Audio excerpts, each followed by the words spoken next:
प्यारे बुजुर्गों, माताओं, भाई और बहनों, आज जब हम सब दुनिया के अलग अलग देशों में इकट्ठे हो रहे हैं, ये एक ऐसा समय है जबकि बहुत से लोग इस समय पर खुशी के माहौल में रहते हैं। कोई क्रिसमस मना रहा है, कोई हानुका मना रहा है, कोई क्वांजा मना रहा है, और हो सकता है कोई और फेस्टिवल कोई मना रहा हो। ये ऐसा समय है जिसमें कि हम सब कोशिश करते हैं कि हम जो हमारे नज़दीकी हैं, जिनको हम जानते हैं, उनकी मदद कर पाएँ। जो चंद महीनों से समय चल रहा है, वो माहौल जो कुछ दुख दर्द से भरा हुआ है, वो माहौल जिसमें कि बहुत से भाई बहन बीमार हो गए, वो माहौल जिसमें कि कई भाई बहनों को मिलने का मौका नहीं मिल रहा, वो माहौल जिसमें कि लोगों के कामकाज नहीं रहे। एक ऐसा समय जिसमें कि बहुत से भाई बहन सारी दुनिया में दुख दर्द से घिरे हुए हैं।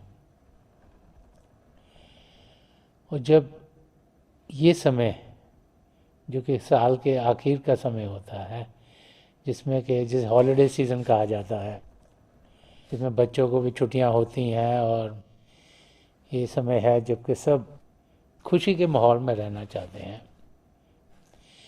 तो ये खुशी का माहौल इंसान अपनी ज़िंदगी में हर पल हर क्षण कैसे रखे, और स्पेशली ये जो समय गुजर गया है और अभी भी गुजर रहा है, जिसमें कि दुख दर्द इंसान के बढ़ गए हैं, तो उसमें हम सुख चैन से ज़िंदगी गुजारें कैसे। संत दर्शन सिंह जी महाराज, जिन्होंने बहुत कुछ रूहानियत के बारे में लिखा है, जिन्होंने बहुत कुछ कहा है, जिसके ज़रिए हम अलग अलग जो हमारी ज़िंदगी में चीज़ें होती हैं उनको जान सकें और अपनी ज़िंदगी को सही तरीके से गुजार सकें। एक शेर के ज़रिए वो हमें समझाते हैं कि कैसे कोई भी दुख दर्द हमें हो, चाहे शारीरिक हो, शरीर में कहीं पर तकलीफ हो, चाहे मानसिक हो, कुछ हम समझ नहीं पा रहे, चाहे इमोशनल हो कि जो हमारे रिश्ते नाते हैं उनमें कुछ तनाव आया हो, चाहे फिनेंशियल डिफ़िकल्टीज हों, जो कि बहुत से लोग आजकल जिनमें से गुजर रहे हैं, कि हर एक माहौल में हम सुख चैन की ज़िंदगी कैसे जी। तो संत दर्शन सिंह जी महाराज इस शेर में ये फरमा रहे हैं कि मुस्कुरा दो तो मेरा गूंचाए दिल खिल जाए, दिल कभी खिल ना सके ऐसा भी रंजूर नहीं। तो इस शेर को अगर हम इन लफ्ज़ों को ऊपर ऊपर से समझने की कोशिश करेंगे, तो ये हमें दर्शा रहा है कि एक शिष्य और उसके सदगुरु का रिश्ता नाता क्या है। एक शिष्य अपने सदगुरु को सत्संग में मिलने जाता है, सत्संग सुनने जाता है ताकि उसे असलियत की जानकारी हो, अच्छी अच्छी चीज़ें सुनने को मिले, उनको वो अपनी ज़िंदगी में ग्रहण कर पाए और उसकी ज़िंदगी बेहतर हो। और एक शिष्य अपने सदगुरु के सत्संग में या उनके दर्शन करने के लिए इसलिए भी जाता है क्योंकि जब उनके दर्शन होते हैं तो जो हमारी रूह है उसको सुकून मिलता है, और जैसे कहा गया कि ठंडक पै गई है, कि अंदर से इंसान शांत होना शुरू हो जाता है।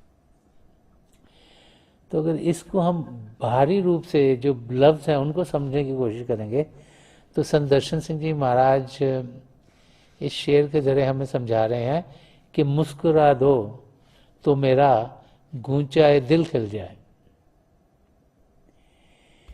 कि जो मेरा दिल है, जो तकलीफ़ों से भरा हुआ है, कि ज़िंदगी में ऊंच नीच आती रहती है, कोई ना कोई तकलीफ़ लगी रहती है, कभी शारीरिक से कभी कोई और। क्योंकि दूसरी लाइन में फरमा रहे हैं, दिल कभी खिल ना सके ऐसा भी रंजूर नहीं। तो वो फरमा रहे हैं कि जो हमारी स्टेट है, जो अंदर की स्टेट है, जहाँ हमें तकलीफ़ें हो रही हैं और उसका दुख दर्द हो रहा है, ये नहीं कि वो समय हटेगा नहीं, वो समय हट जाएगा। कैसे हटेगा? कि मुस्कुरा दो तो मेरा गूंचा है दिल खिल जाए। तो वो कह रहे हैं कि मेरा जो मैं तकलीफ़ों से भरा हुआ हूँ, जब मैं आपके सत्संग में आऊँगा, जब आपके दर्शन होंगे, और जब आपकी मुस्कुराहट भरा चेहरा मेरी और आएगा, जब आपकी नज़रें मेरी नज़रों से मिलेंगी, तो फिर जो भी तकलीफ़ें हैं वो खुद ब खुद हट जाएंगी। हम सब जब अपने सदगुरु के सत्संग में जाते हैं या उनके दर्शनों के लिए जाते हैं, तो वहाँ हज़ारों लाखों लोग होते हैं कई बारी, और हमारी यही कोशिश होती है कि हमारी सदगुरु की नज़रें हमसे मिलें और उनके चेहरे पर मुस्कुराहट हो। क्यों? जब हम अपने सदगुरु के चेहरे पर मुस्कुराहट देखते हैं तो हम ये महसूस करते हैं कि वो खुश हैं, और अपने सदगुरु की खुशी से ज़्यादा कोई भी चीज़ किसी शिष्य के लिए नहीं है। हर एक शिष्य चाहता है कि उनके सदगुरु खुश रहें। तो जब उनके मुंह पर हम मुस्कुराहट देखते हैं तो हमें ये अनुभव होना शुरू हो जाता है कि वो खुश हैं। और फिर जब उनका मुस्कुराता हुआ चेहरा हमारी नज़रों से मिलता है, उनकी नज़रें हमारी नज़रों से मिलती हैं, तो एक जैसे कनेक्शन उनकी रूह का हमारी रूह से, उनकी आत्मा का हमारी आत्मा से हो जाता है। और जब वो कनेक्शन होता है तो उससे क्या होता है कि बाहर का जो भी दुख दर्द है, चाहे किसी किस्म का दुख दर्द हो, वो खुद ब खुद हटना शुरू हो जाता है। जैसे एवेपोरेशन हो जाती है कि वो हमारी ज़िंदगी में रहता नहीं। क्यों? क्योंकि हम उनकी खुशी के ज़रिए,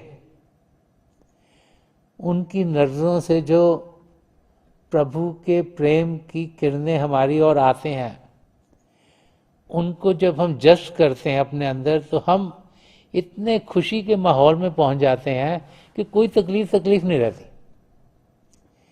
तो संत दर्शन सिंह जी महाराज क्योंकि ज़िंदगी के कई पहलुओं से गुजरे थे, एक शिष्य के रूप में, फिर एक सदगुरु के रूप में, तो उन्हें सब मालूम था कि जिस भी टाइम से गुजर रहे होते हैं हमारे साथ क्या होता है और हमारे अंदर किस किस्म के ख्याल आते हैं। तो हमें वो समझा रहे हैं कि जब भी एक शिष्य कभी तकलीफ में हो, क्योंकि कर्मों के लिहाज से ऊंच नीच हमारी ज़िंदगी में आती रहती है, तो फरमा रहे हैं कि जब हम अपने सदगुरु के दर्शन करें तो अपने सदगुरु से ये प्रार्थना करी जा रही है। एक शिष्य प्रार्थना कर रहा है अपने सदगुरु से कि मुस्कुरा दो तो मेरा गूंचा है दिल खिल जाए, कि मैं सिर्फ आपकी एक मुस्कुराती हुई नज़र चाहता हूँ, कि आपका मुस्कुराता हुआ चेहरा जब मेरी ओर पड़ेगा तो फिर कोई भी तकलीफ जो होगी वो रहेगी नहीं, हट जाएगी। और अगर हम इसकी गहराई तक जाएं कि संत दर्शन सिंह जी महाराज इस शेर के ज़रिए हमें क्या सीख दे रहे हैं, तो इसका एक बहुत गहरा मतलब भी है। जब हम भजन अभ्यास करते हैं, कि भजन अभ्यास करना अपना ध्यान बाहर से हटाकर अंदर की दुनिया में करना है। जब हम भजन अभ्यास करते हैं तो शुरू में तो तो हमें ऐसे लगता है जैसे रोशनियां दिख रही हैं, आ रही हैं, जा रही हैं। फिर समय के साथ जैसे जैसे हमारी कंसंट्रेशन बढ़ती है, एकाग्रता बढ़ती है, तो वो रोशनियां हमें लगता है टिकनी शुरू हो गई। फिर समय के साथ हम उससे आगे बढ़ते हैं, आसमान, सितारे, चंद्रमा को, सूर्य को पार करते हैं। ये अनुभव होते चले जाते हैं। और फिर वो भाई बहन जिन्हें नाम की देन मिली है, और वो खुशकिस्मत जिन पर उनके सदगुरु की दया मेहर होती है, वो अपने सदगुरु के नूरी स्वरूप के अपने अंदर दर्शन कर पाते हैं। तो यहाँ अगर इस शेर का हम गहरे मीनिंग को समझने की कोशिश करें, तो संत दर्शन सिंह जी महाराज हमें समझा रहे हैं कि हर एक आत्मा जो भी इस धरती पर आती है, वो अपने साथ कर्म लेके आती है। हम सबके साथ 3 किस्म के कर्म जुड़े हुए हैं।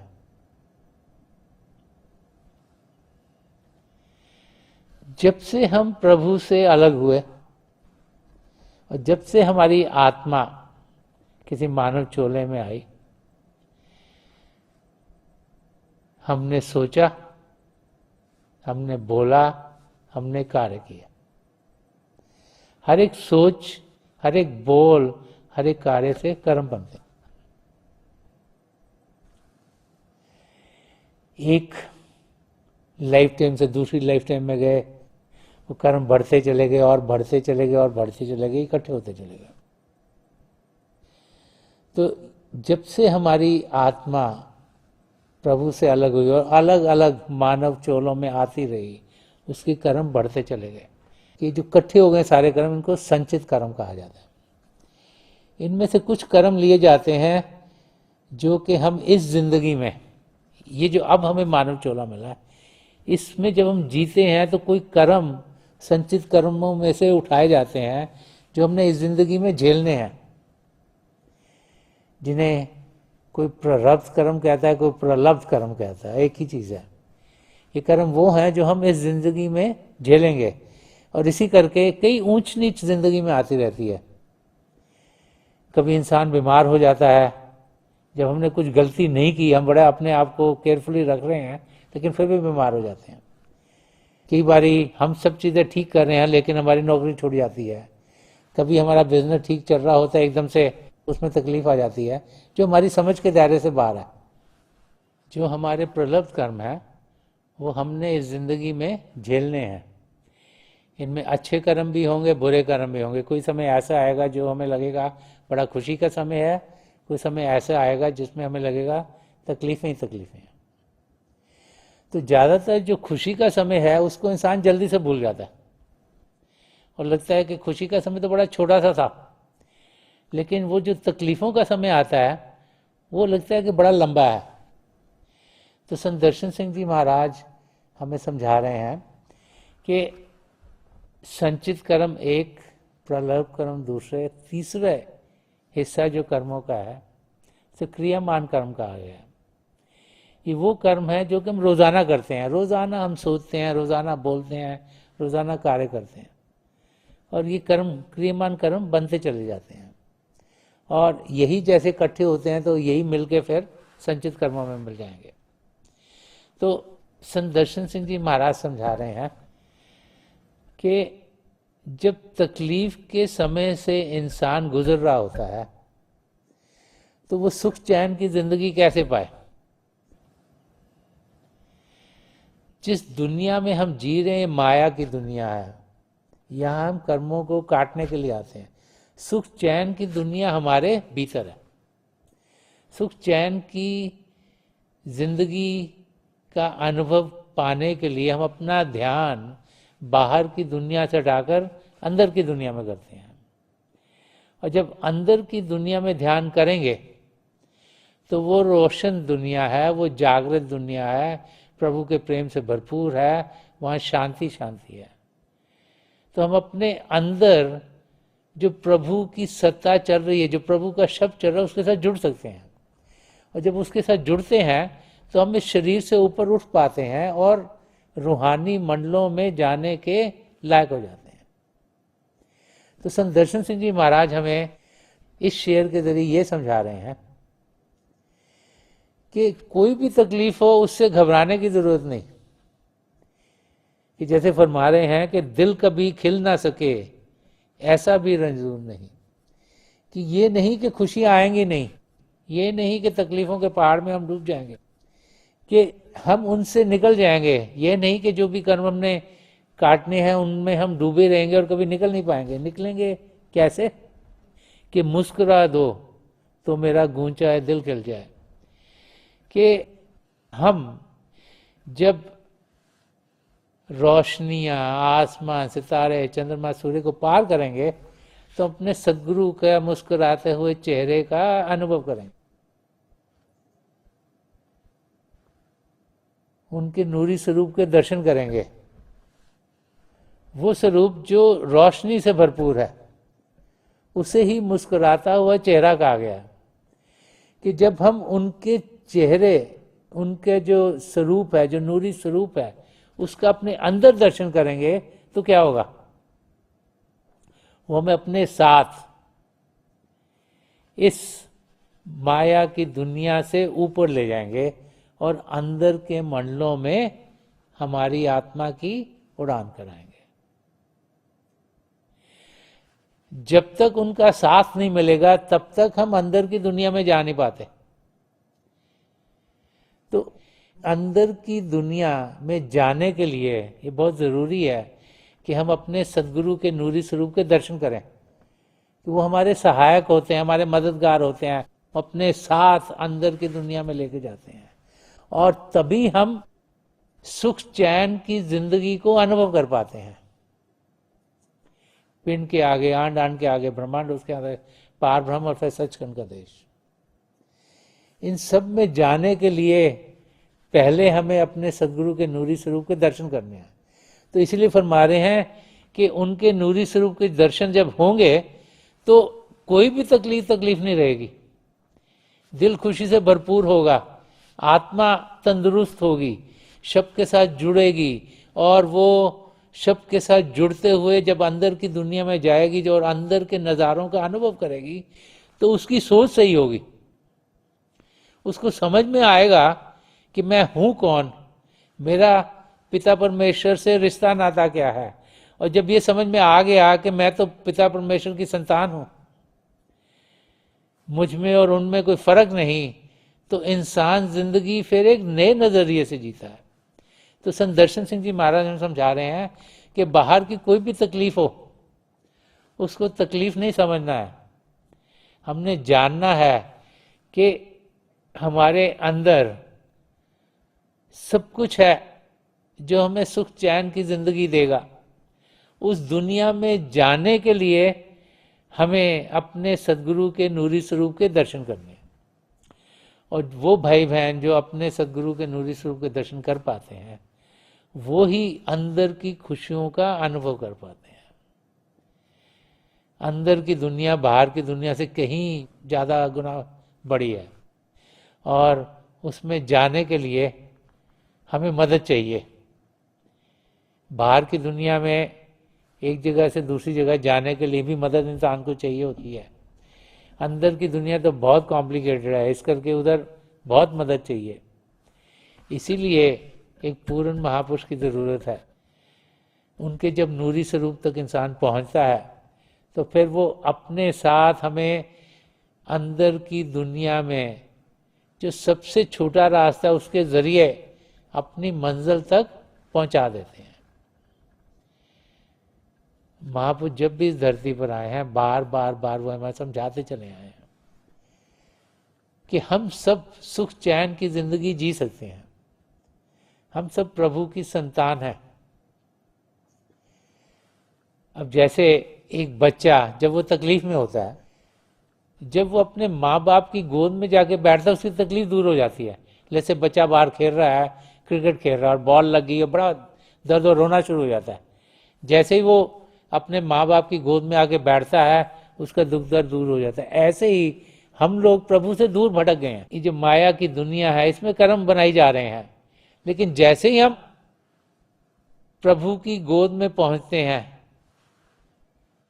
तो हम खुशियों से भरपूर हो जाते हैं और फिर हम अपनी मंजिल की ओर तेजी से बढ़ना शुरू हो जाते हैं, क्योंकि पिता परमेश्वर ही हमारे माँ बाप के जैसे हैं, हम उनकी संतान हैं।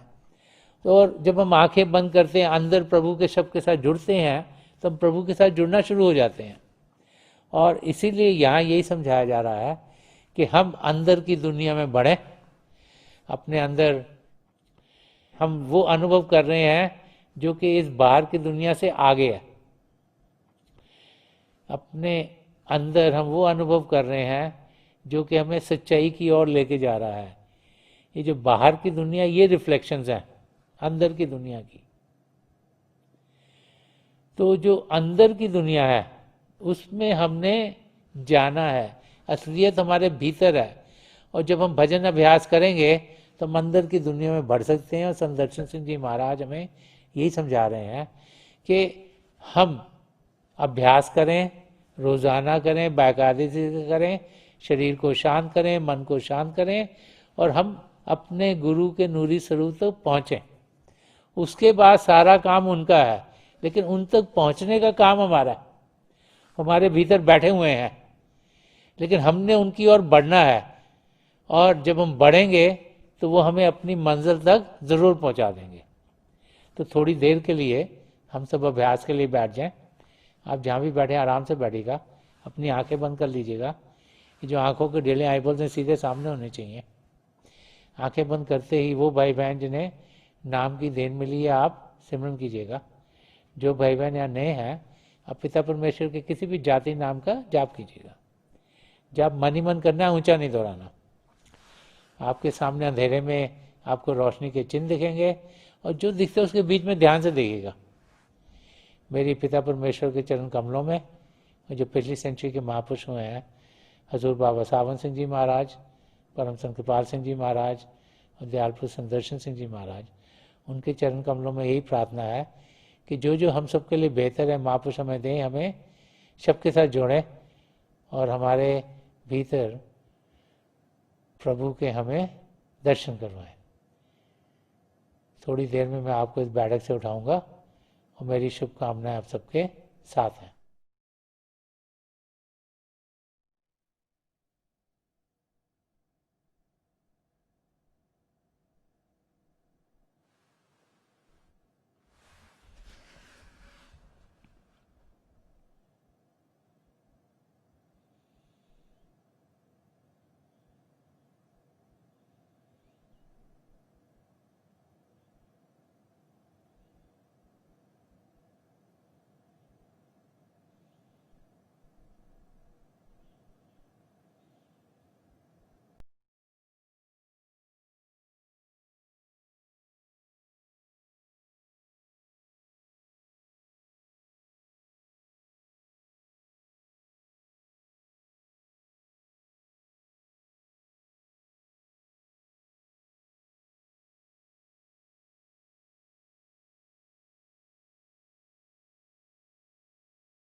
छोड़ दीजिए जी, प्लीज़ लीव ऑफ।